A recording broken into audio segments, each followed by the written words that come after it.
helped him train. I was there just about, every other day for the next year, training. And it was, once it came into focus for me, was as soon as my shoulders and my back hit that mat. It was like, holy shit, I want to feel this all the time. And I mean, it sounds crazy because it hurts, but yeah, man, it was just been full go since then. That origin story is quite unique in that you saw that you were going to pursue this despite some challenges, and you, which we'll get into in a second, have had a very standout indie career in the Northeast. But before we jump into that, I just want to recognize the man himself, Bay. There Welcome he is. to the What's up, show, guys? the fifth episode of Countdown to One and Done. How are you doing today, sir? Doing good, doing good. Sorry I'm late, but I'm here and I'm looking forward to hearing what Chris has to say because he's gotten my attention. I'll say, he's voiced his feelings, his obvious displeasure on Yep. the situation at hand, the way things have been handled the last few months, and the scary part is I agree with him, and I also I have to say, as he said numerous times over the last few weeks, he deserves his flowers, and I'm looking forward to giving him and Breaker their flowers and seeing what's going to happen because truth be told, and before we get into the whole situation at hand. Um, and Chris had said this on previous interviews. This whole match between Chris and Breaker was all because of Joe Goodhart. I've never truly seen Chris work. So I've seen Breaker work very early in his career. He worked a couple shows for me, but in the 25 years that's passed, I haven't seen Breaker work because I walked away from the business. I haven't seen Chris work all these years, so my attention is now peaked and very interested.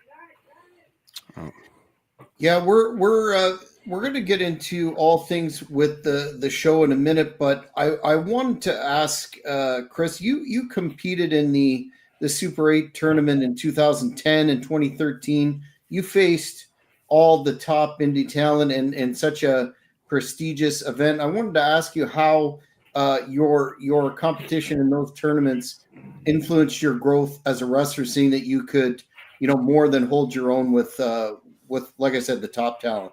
I mean, the first thing we got to do is talk about that Super 8 tournament, man.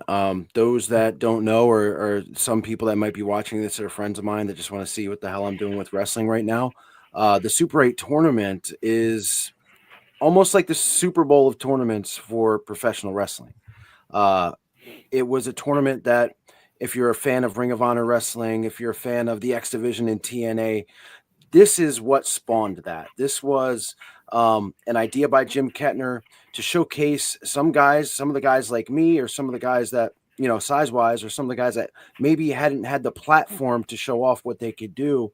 And he brought in talents from all over the world. I mean, it's been said over and over that people probably know by now, but you get your Daniel Bryans, your Tommaso Ciampas, Adam Cole, Low Key, Christopher Daniels. I mean, the list goes on and on. The Hardys, Christian. I mean, it goes on and on. So again, and I'll say this, and I'll be truthful with this, and I've said it before.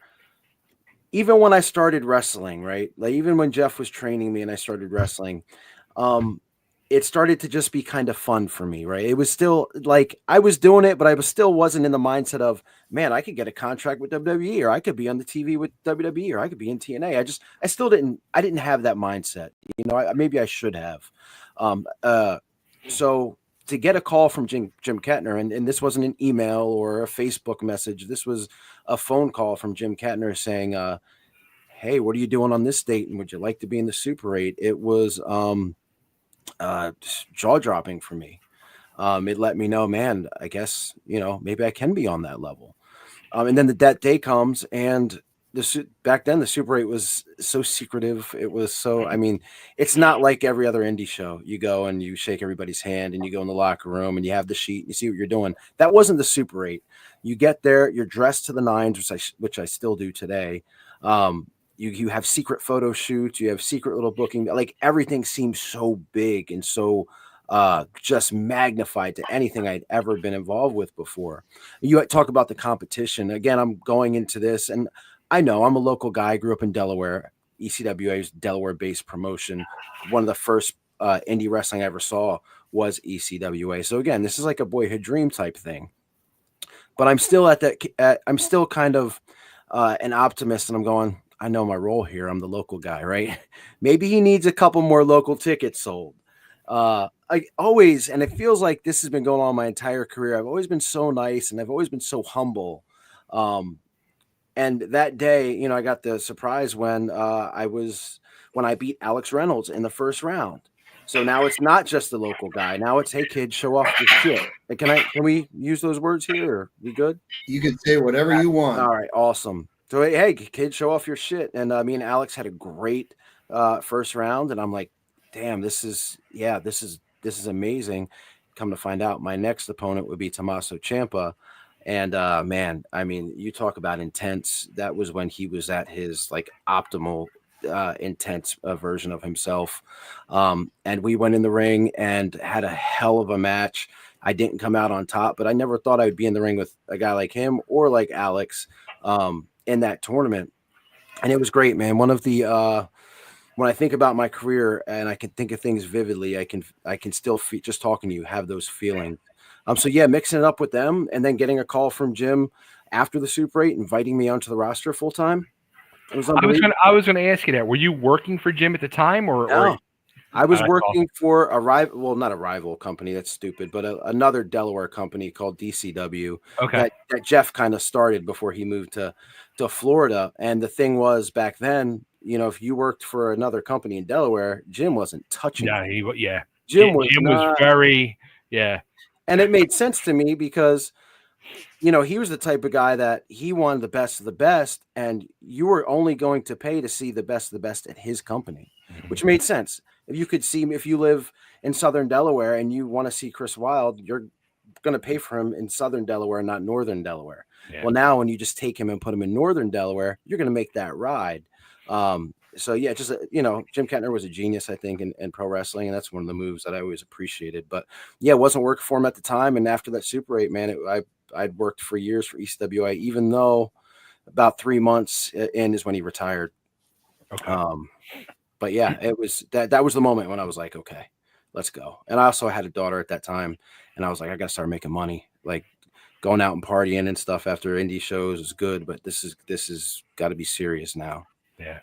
So. Fans that may not be, familiar with your work. I did, I've seen your work with Papadon, another standout talent who's been on Great North Wrestling shows. Your moves, your signature moves like sliced bread #2 and the flipping powerbomb. Your style blends technical skill with high flying. It's very unique in that respect. How did you develop that move set, that style, and who would you list as your biggest influences? So early in first as a kid, I had 3 guys.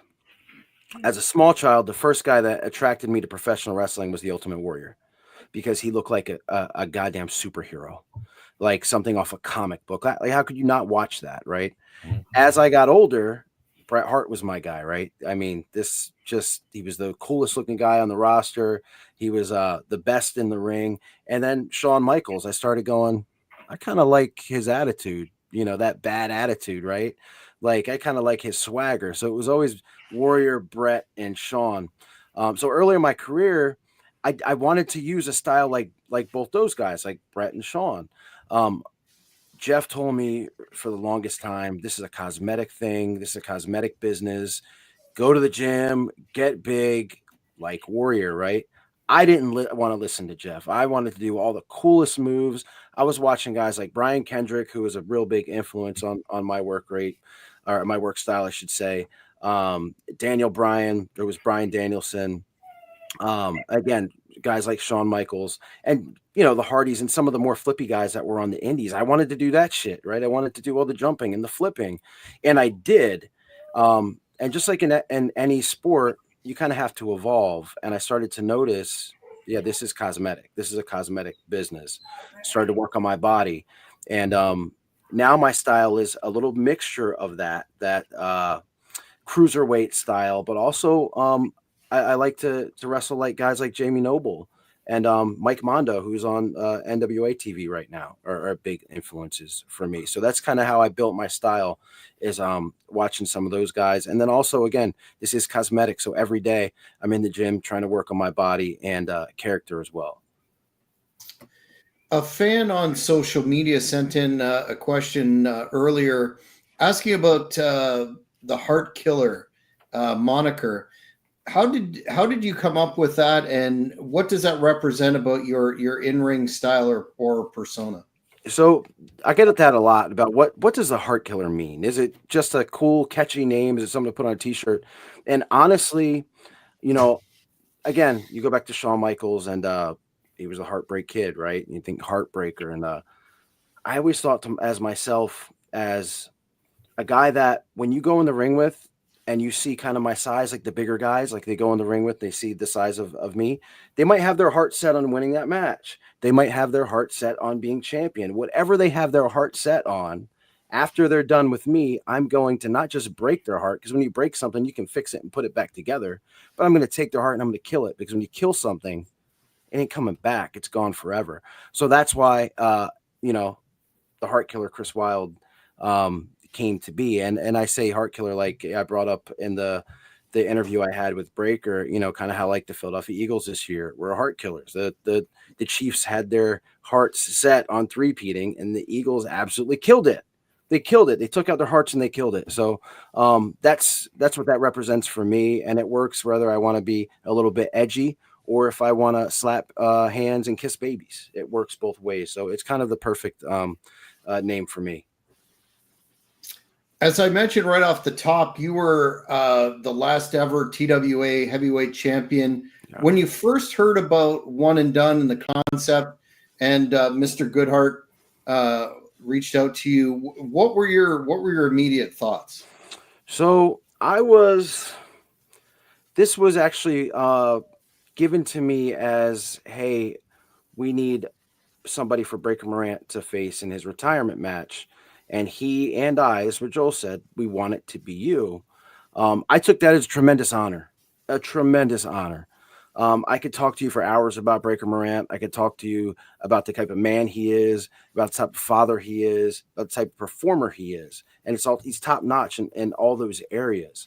He's the type of guy that you look at in this business. And I said this again, and I'm going to regurgitate this from Carmella's show. But when Jeff was taking me from show to show before they let me get in the ring, because back then they didn't just let you have two practices and then you get in the ring, he introduced me to Breaker and said, hey, man, this is one of the good guys in the business. And he said that behind his back. This is one of the good guys in the business. Like, if you see him at a show, watch him. Just watch how he handles himself. And I never forgot that. And every single time that I rather saw Breaker or I got the chance to work with Breaker, that's what it was, man. He's 100% pure class of a human being. So when I was told, hey, this is going to be you and Breaker, I wasn't even told it was going to be at the 2300 Arena. I wasn't told it was for anything to do with TWA. Those details kind of came in a little bit later, which just sweetened the pot for me. So I was thrilled. I couldn't, I was like, man, imagine the promotion that this is going to do for me and my career. I have not wrestled at the 2300 Arena. I feel like the only guy in this area to still not have to watch the show there with ECW, but not competed there. So, and again, this is months ago, and I thought everything as promotion wise and as far as pushing me and Breaker was going to be great. A little bit disappointed. We can not talk about that or get to that later, but I was absolutely thrilled when I was told that this was going to be Breaker Morant's last match, and also just add to TWA. I'm the last TWA heavyweight champion. Again, that still means something to me. Well, fans are definitely talking about the show and the WrestleCon. You've got so many of the legends of TWA and classic pro wrestling on the show. We're talking some pretty epic matches. In addition to yours, we've got Tony Stetson's last match ever in a lumberjack match. We've got Johnny Hotbody there. We've got so many of the guard there representing TWA. That must be an honor too for you to be in that company with those old legends. So, yeah, I was gonna take this interview as a chance, as an opportunity to kind of apologize for some of the things I said on Carmela's podcast, because I used some words, I used some language, and I said some things that at the time I said, man, maybe I'm going too far with that. And it's just, I can't explain the feeling, man. It's like seeing your grandmother punched in the face, right? When you bring up, and speak of the elderly, when you bring up Tony Stetson, or you bring up Johnny Hotbody, or I know that Mike Tartaglia is going to be in a match, or I know that there's going to be a lumberjack match where half of these guys, I mean, it's going to take them, it's going to be like an Undertaker entrance just to get them to the ring. And we're not talking about, again, what I just was telling you about, Breaker Morant and Chris Wylde. The last thing we talked about was that, hey, being the last TWA heavyweight champion actually meant something to me. And you follow it with, hey, how about these legends? It must be an honor for you to be in the ring. I haven't taken things far enough in my career. That's why, Bay, it's like kicking me in the gut when you say you have never seen me work, when I've been absolutely tearing it up everywhere I go for all these years, because you know what? I haven't taken it far enough. I haven't went far enough. I've been the nice guy. I've been humble, and I'm kind of tired of it. And this is just going to be, if this is what every interview is going to be, then this is what it's going to be. Okay. I was the last TWA heavyweight champion. TWA was buried and gone. And then Breaker Morant beats Glenn Osborne to win the championship. Another guy that's probably going to be on the show, Glenn. And nobody knows about it until the Heart Killer Chris Wylde takes it. And then not only beats Breaker, who had the belt for 700 days, but beats Papadon for the ECWA title, who had the belt for 500 days. And when PWI was on every single newsstand in the country, my picture with the words TWA and ECWA Unified Champion was in it. Pages and pages of material on me and that belt. The first time since the fucking 80s that the letters TWA were probably mentioned in that magazine. Early 90s, 80s, same thing. I don't know. But we want to talk about the legends. I don't care. I don't give a damn that Ric Flair is going to be at the convention before. I could care less.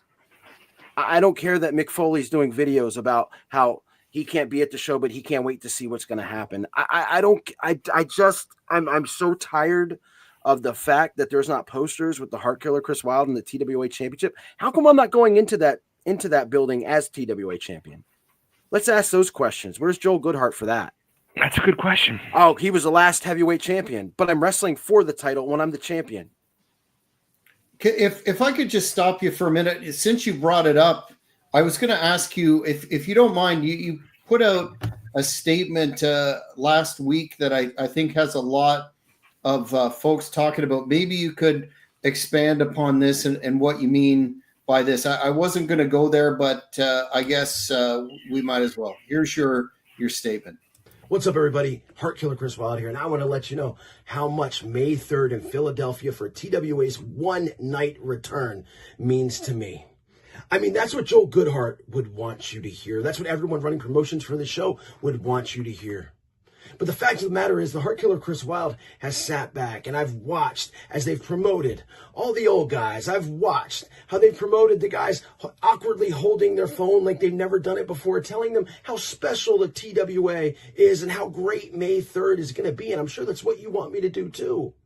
But as I watch these highlights, and I watch guys like Mick Foley talk about the TWA, and I watch the company laud Ric Flair, who's going to be there earlier in the day at the convention, I see absolutely no sign of them mentioning that the Heart Killer Chris Wylde was the last ever TWA heavyweight champion.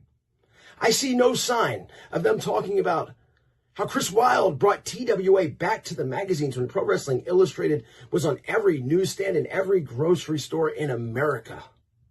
But yet I hear Joe Goodhart talk about how the one match that he always wanted to promote was the Heart Killer Chris Wylde versus Breaker Morant. I'm going to speak more on May 3rd, and I'm going to tell you exactly what the TWA and this show means to me. But it's going to be on my time. And when the time is right, all I've got to say is that the apology better be as loud as the disrespect has been. You want to clarify that at all? I mean, I think I made it pretty clear in that video, the story behind that video. And it's funny because, Joel has had great communication with just about everybody on the roster for this show. And one of the things that he asked for was, let's do a good minute video of everybody telling you like how great TWA is and what the show means to you. And I just watched all these guys, hold up their phones like they never had before and take these real cringy promos. And now it's my turn to do that. And I was going to do the same thing. Hey, May 3rd is going to be special. TWA, the Heart Killer Chris Wylde, first time in the 2300 arena versus Breaker Morant. No, I've had enough. To clarify, I've been disrespected. And I told you that before we went to that video. The disrespect of me being the last TWA heavyweight champion and not even being recognized as champion going into that building that day is huge. It's huge to me, but it's also my fault because I've been too humble, because I've been too nice to Joel Goodhart. I see videos online of him talking about the one match that he could have promoted and could have main evented all these places back in the day was Breaker Morant versus Chris Wylde. Because I'll tell you this right now, Breaker and I have had to turn down bookings for us together recently because of May 3rd. People like the way we work. We have a chemistry. We bust our ass. I'm the main event just about every time I'm on a show, whether it's the last match or not. But for absolutely no, and you look at just the advertisement for this thing. Hardly anything about Breaker and me. There's I mentioned on Carmella's show about how nobody came to me asking me for highlights of some of the matches that me and Breaker have had. Street fights, Iron Man matches, submission matches. We've had so many different matches, and not one person from the TWA production team has come to me asking for them. And then I get one of them immediately after that asking me for the information or the clips from me and Breaker. And there's this little thing called YouTube. And nobody from TWA even had the audacity to put our names into YouTube to find that material. But I'm just supposed to sit here and I'm supposed to promote this and I'm supposed to be the nice guy. Chris, you're the nice guy. Robbie Illuminati told me I was the nicest guy in wrestling. I'm too nice for wrestling. That shit's over with. And the fact of the matter is, and Bay, I can tell you this, after May 3rd, and this isn't no shitty wrestling promo, and this isn't something to get my match over with, or I'm telling you for a fact, whether I'm wheeled out of the 2300 arena, everyone is going to know who the Heart Killer Chris Wylde is. There's not going to be somebody saying, I haven't seen your work and I've been in the business for years. That's over with come May 23rd or May 3rd at the 2300 arena. The Heart Killer Chris Wylde is going to be the guy that everybody is talking about. And as I told Breaker, and you know what? I talk about the apology has to be as loud as the disrespect because some famous people have actually said that same quote recently. Breaker Morant, as much as I have given him his flowers, as if we're going to say, as much as I've talked about how great he is, had the gall to look into his camera on his couch with his family behind him and say, Chris is great. If he was 6'2", he'd probably be on TV every week. Yeah. You know how much I've heard that? And I kind of took that as a compliment before. No, that's one of the biggest insults you can ever say to me. Because I'm going to be the biggest man in that goddamn arena come May 3rd. And then Breaker, when he's retired and he's sitting on his couch and he's watching his Monday or Friday or Wednesday wrestling, he's going to see me on the TV. And I'm not going to be 6'2", but I'm still going to be the Heart Killer Chris Wylde. Chris brought up an interesting thing throughout his words that I never even thought of or realized, because again, I was out of the business for that 20 plus years. So when Chris, you're saying you were the unified TWA ECWA champion. Yeah. You were the very last TWA champion. So I don't even know. Again, this is where I was out of the picture. I don't even know what happened. So TWA just went by the wayside, and you were still champion. That was it. And then it was ECWA, or So again, we're going a little bit behind the scenes here, but at this Mhm. point, give a shit.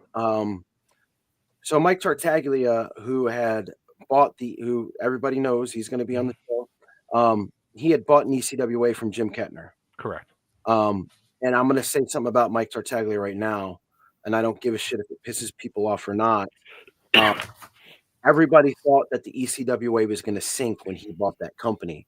He's a very outspoken man. He said a lot of crazy ass things before, but some of my best years of my life were when he ran the ECWA. I think he did a tremendous job with that company, and he also had bought the TWA before he bought ECWA. Mhm. So having both those companies, I mean, and he was the first guy to run in that skate zone in Voorhees, Mhm. that Flyer skate zone. So it's just imagine that you've got these two big companies trying to balance that, and again, a lot of these guys, and he was too, as a family guy, it was hard to do.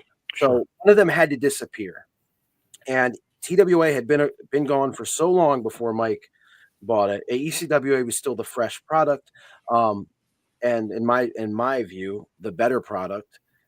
He went with the better product, so I beat Breaker Morant for the TWA Heavyweight Championship, and then I got into a feud with the Greek God Papadon, who was, and he still is, but he was absolutely on fire at that time, Mhm. beating everybody, having classics, over 500 days as champion, wrestling once or twice a month with that title, and we had an absolute banger of a match. You could find that on YouTube too. And I beat him for that. And when that happened, TWA's title and the ECWA title became one. So Okay.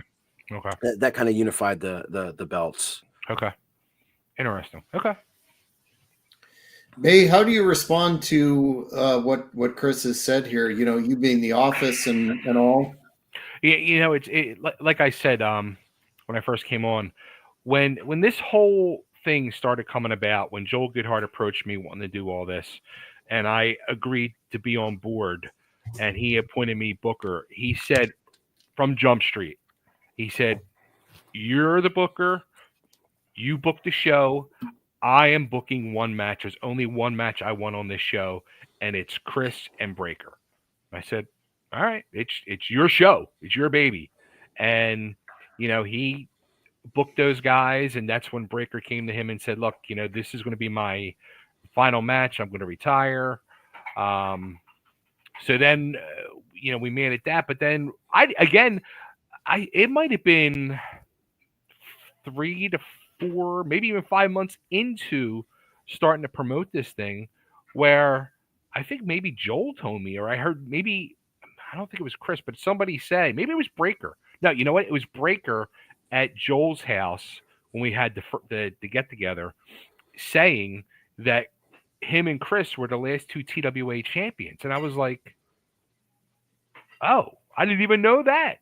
So I said to Joel, I said, "Well, we got to make this, a TWA heavyweight championship match. It only makes sense. They're the last two champions. Let's do it, and the winner is now the forever TWA champion." So again, being out of the picture for decades, so much I didn't know, and I'm still learning step by step. But when Chris's video was sent into the office, we'll say, um, it opened my eyes. And then when I saw his appearance on Carmella's, him and Breakers, I was like, wow, like, yeah. as much as, and Jack, because as the booker, I've had some interesting situations with yourself and Hannibal. Um, That's I one way to put it. I can't argue what Chris is saying. I really can't, because I'm a person about respect, and the TWA is what taught me about respect. And what Chris is saying is right. Him and Breaker have been, disrespected for this in the promotions, and they are, going for the TWA championship. There's going to be a new and forever champion crowned that night at the 2300 arena. So, And listen, I respect the hell out of Joel Goodhart. For him just to say, and I know he's not full of shit because he's, again, putting us as the main event. When he says this is a match, and he was front row for these matches, by the way. He was Breaker's manager for most of it. And then, there's another side of me that poked out that is in full bloom right now as we speak, where Joel was my manager for a little bit against Breaker. So he's seen both sides. He's seen some great matches, and it means a lot that he wants to book us. I just think he has now been disillusioned with the pageantry of what's going to happen with the Ric Flairs and the whole TWA one and done. Now it's not about Chris Wylde and Breaker Morant. Now it's about everything else. And I'm going to prove to him, and I'm going to prove to the world, because when this, and it's almost for me, it's almost a double-edged sword, right? Because I was disrespected, but at the same time, my eyes were opened with that disrespect, and not just for this show, but for my entire career, because I'm at a crossroads where there's people that are fans of me that can tell you every single match that I've had. They can tell you about the stuff I've done on WWE TV. They can tell you about the stuff I've done on AEW or on TNA. And then there's guys like Bay that are like, I've never heard of you or watched you wrestle. I have heard of you. So I've heard of Chris for years. I've seen, through the world of social media, I've seen all the promotional posters for shows he's been on for 20 years. I just never actually saw one of his matches. Which means whatever you saw didn't leave an impression that made you want to watch. On May 3rd, that impression will be left again. And I mean this from the depths of my heart, on my children's eyes. After May 3rd, the impression is going to be left, not just on you and not just on everybody in that arena, but on the entire world of professional wrestling. I'm telling you, I'm going to bring something. There's a fire that is burning inside of me right now, and I've got nothing to lose. Before, in the past, I was worried about, I had to be the nice guy in the locker room. I didn't want to politic too much. I wanted to be one of the boys. That's over. That gets you nowhere. Absolutely nowhere. I was at a bar a couple months ago with a good friend of mine. You're going to end up hearing a lot about him in times to come. His name's Big Trouble Ben Bishop. He's 7 foot tall. Probably the next big thing. Huge on social media. And, he was ready to just get out of the business because things weren't lining up for him. And we both said, you have to have a killer instinct. You can't worry about what the next guy is going to say. And because of that, again, he's insanely huge on social media. And me as a performer, as a professional wrestler, I'm ready to absolutely tear it up in any arena I go to. And the most famous arena, one of the most famous arenas, is next on my list.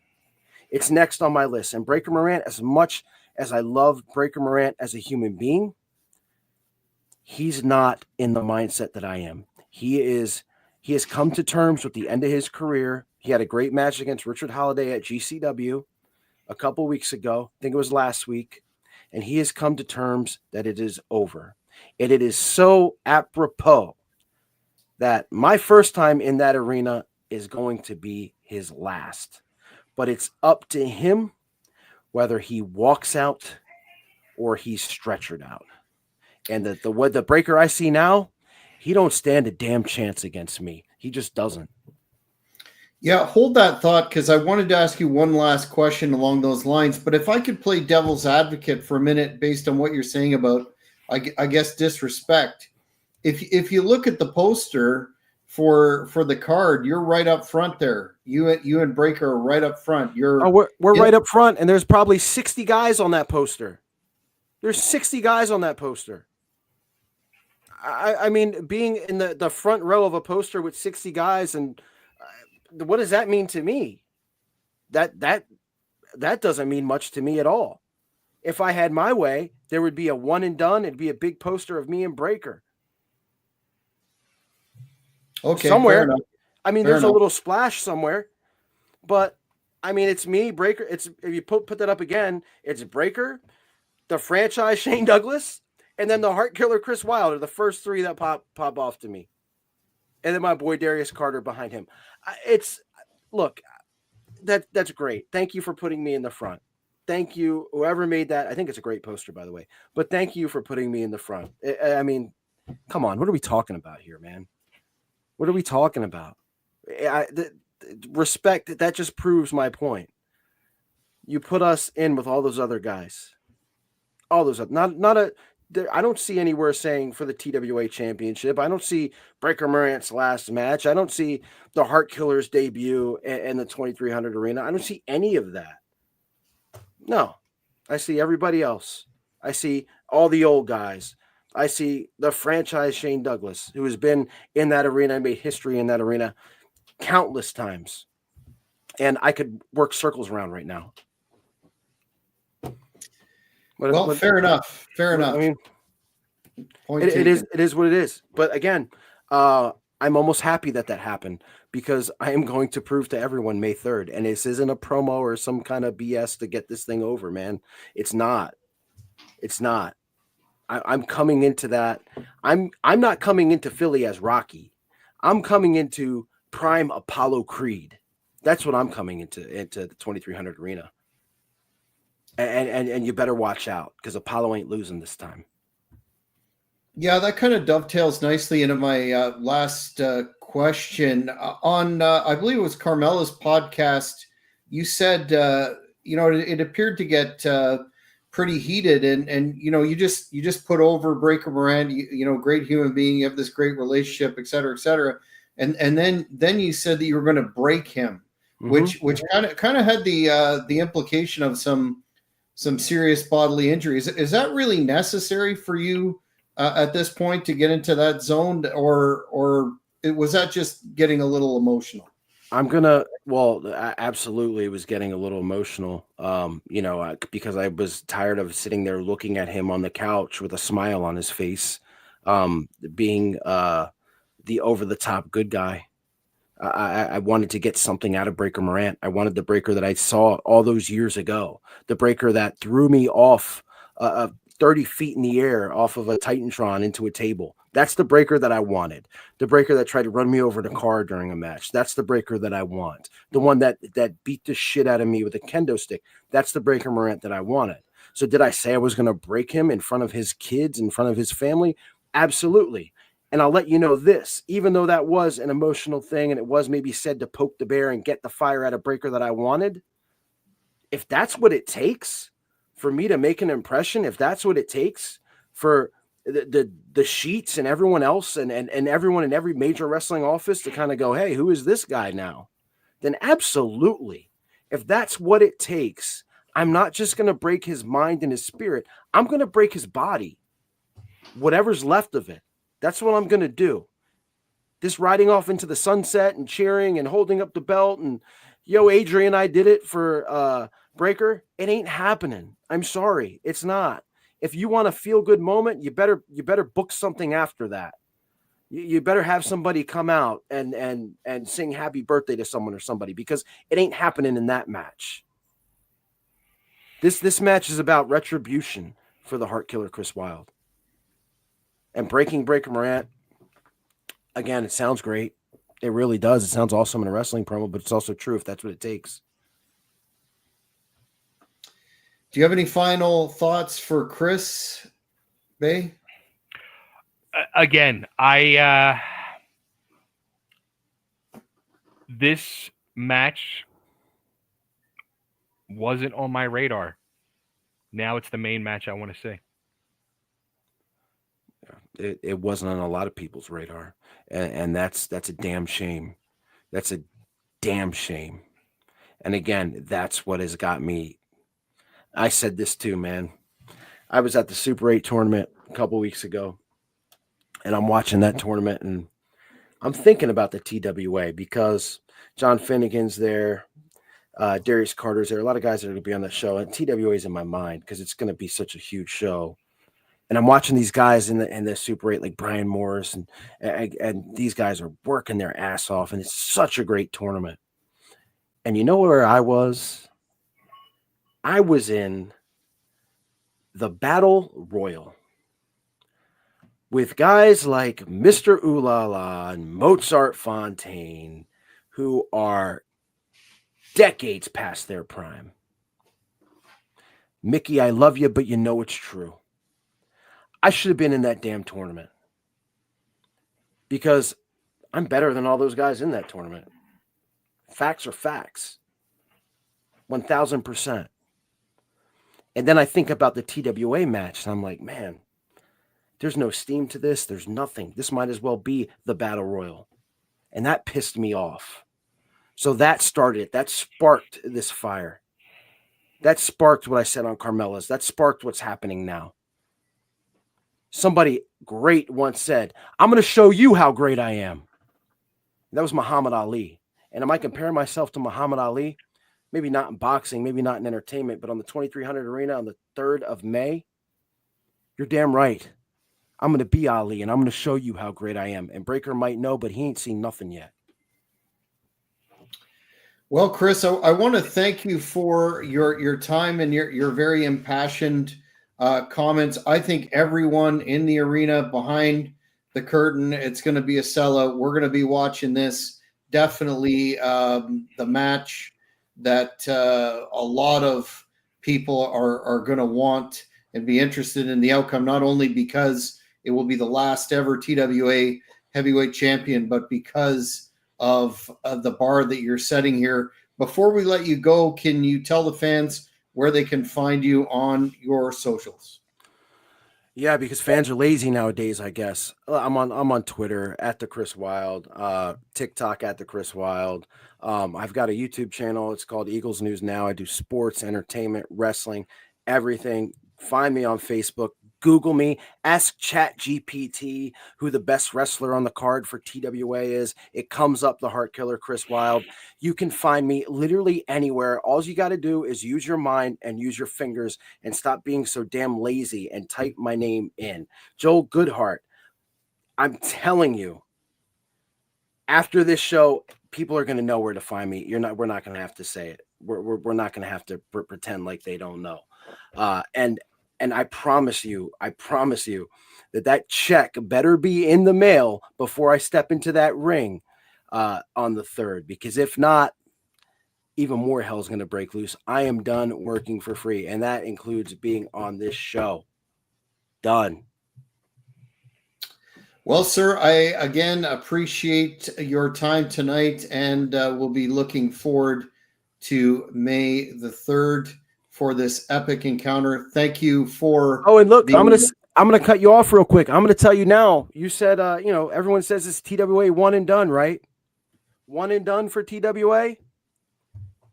That might not be true, because when I win again the TWA Heavyweight Championship, I might just bring that damn belt to every company that I'm in, and I might just defend that belt in every company that I'm in.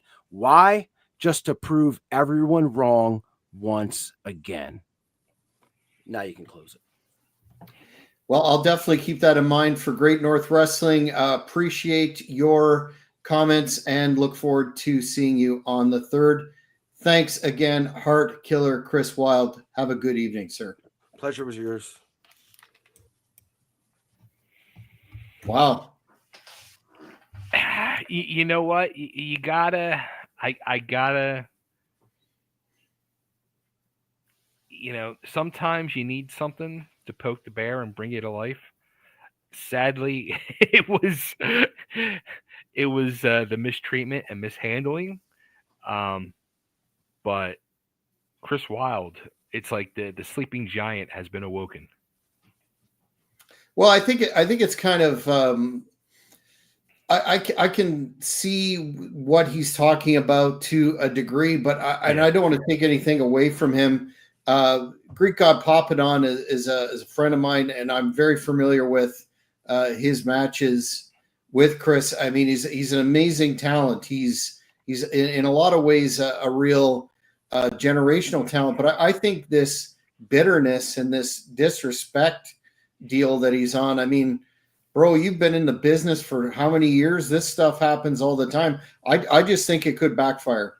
If Breaker Morant goes in there his last match, cool, collected, But psychologically. I don't. Did you? I don't know if you happened to see Carmella's interview with the two of them. I saw a good snippet. And Breaker, I think I'm wondering if Chris is right. Like Breaker's going into his last match, and he seems just kind of like, is he already looking over to the sunset? And you know what I mean?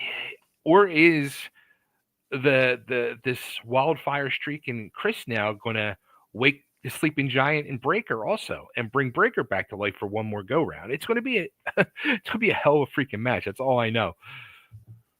Well, Mr. Goodhart knows what he's doing, obviously, and this match is. I bet if they're. I mean, we're going to be talking about a lot of things post show, but this match is shaping up to be a real classic and something that people talk about Absolutely. for a long time. But in terms of the poster, I mean, look at how loaded that. I think the amount of people on the poster speak to the fact that it's such a loaded show, and they're right up at the front for the main event spot. But my goodness, if it was a normal show, you could be talking about this great main event match, but it's not a normal show. It's going to be the independent wrestling event of the year, and I'm not even talking about the WrestleCon, which has a lot of the talent headlined by Ric Flair, as Chris said, but you've got Tully Blanchard on there. We could take all day and go down the classic superstars, legends that are on this show. And I think the bottom line is if you're in the Northeast, if you're in Ontario, you need to get those tickets and be at the 2300 arena, the ECW arena for TWA One and Done, because I know we've talked about this in previous episodes too, but I don't think there's a convention or a show itself that will stand up to this, and that includes many others that I could name off the top of my head. And I know you are working tirelessly to put it all together. And I think if you're going to go to one event this year, this is the one. Heck, we're driving 8 hours, brother. You know what's interesting too. When you just said that, when you're going to go to one event, there is two separate events on this one day. And, I see as people are buying tickets, some people will buy tickets to both, the smart people. And then I'm confused because some people will buy either tickets to the convention and not the show, or the show and not the convention. You need two tickets, so you don't want to miss either part. I mean, seriously, the afternoon is just going to be a 3.5 hour meet and greet with everybody.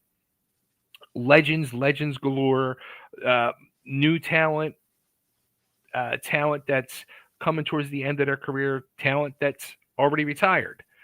And then we have the show that night that's going to feature all sides of talent and pay tremendous respect to those three letters, TWA. You've got some really smart fans, TWA fans, and fans of the Hannibal TV and Philly fans. Gianni here saying, can we talk about the no gimmicks match? I know you're, how should I say, you're really burning the midnight oil in terms of all the things you're doing, but I'm getting this a lot. There was a major article by an author who writes for Ring the Damn Bell. He profiled Hannibal and this huge match between Hannibal and Super Crazy, managed by myself, the no gimmicks match. And the author said, what exactly is a no gimmicks match? and you know what Hannibal said? He said, you better ask Tri-State what that means. He doesn't really care, because he's going to have the best match on the show, and he's going to take care of Super Crazy once and for all. So maybe you can answer that, Bay. So the no gimmicks match, it's funny because when we were putting this together, and originally, I was saying to Joel with all the matches, in Tri-State Wrestling Alliance fashion, I was really pushing and trying to convince Joel that every match needed a different gimmick. And we were leaning that way at one point. And then when things were, in the ever changing world of booking this show, when we got your match put together, we were trying to come up with some type of name for the match. And I'm just like, you know what?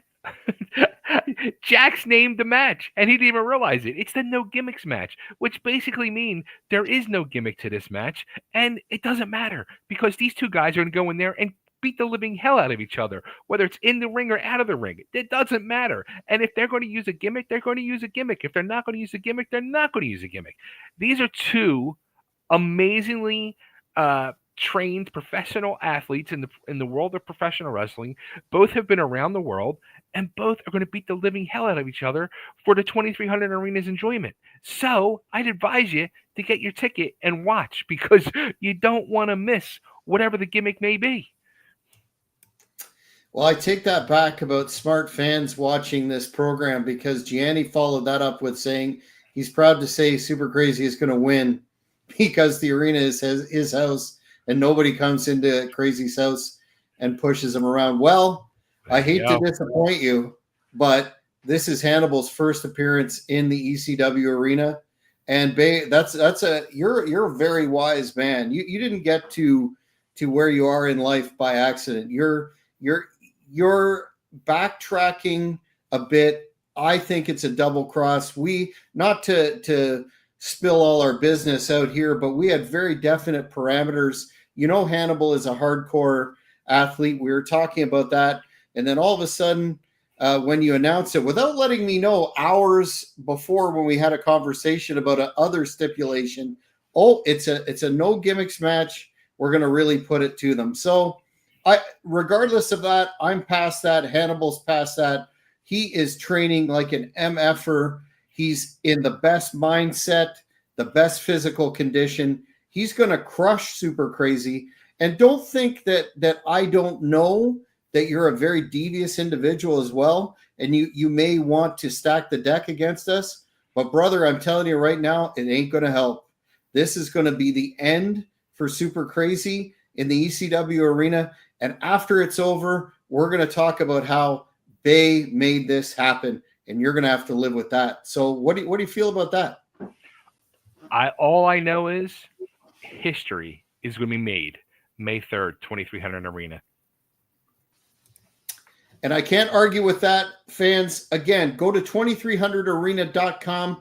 Get those tickets for both, for the WrestleCon and the show itself, because I can guarantee you that this will not disappoint. It will be an event that is talked about for years and years to come. I want to thank our guests, Heart Killer Chris Wylde, and Bay and I will return in the weeks to come with more of the countdown to TWA One and Done. We appreciate all the fan support, the comments we get coming in, and we look forward to seeing all fans there on May the 3rd. Until next time, for Bay, I'm Jack Kilby. Thanks for watching, everybody. Thank you for watching the Hannibal TV. Please like this video if you enjoyed it, and click the subscribe button to not miss any of our latest shoot interviews, match videos, or